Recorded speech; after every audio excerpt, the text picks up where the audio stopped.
हाइकोर्टर द्वारस्थ होइछन्ति अभिनेत्री तथा बीजेडी नेत्री एलिना दास। बल्ले बल्ले ढाबा घटना तांको ना जोड़ी होइथिबा नै से हाइकोर्टर द्वारस्थ होइछन्ति।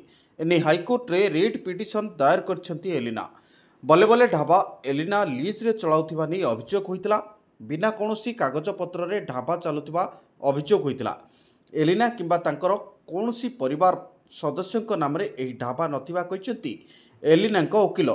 राज्य सरकार गृह सचिव पुलिस डीजी सूचना लोक संपर्क विभाग धर्मशाला बीडीओ एवं धर्मशाला आईआईसी को एही मामला पक्षभुक्त करा जायछि।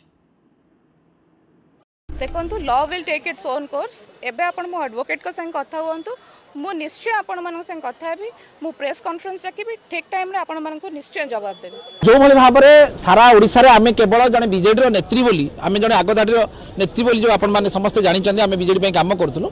जो कारण जो प्रकार भाव में हमर चरित्र संहार करा जायछि सेटा को केमती बंद करा जिवो एवं ए जो घटनाटी घटी तार प्रॉपर इंक्वायरी मध्य करा जिवो एवं जो यूट्यूब और फेसबुक माध्यम जो प्रकार भाव में चरित्र संहार करा जाउछि सेटा को को भाव में बंद करा जिवो ता पई आमे ऑनरेबल हाईकोर्ट पाखरे आज द्वारस्थ होइछु।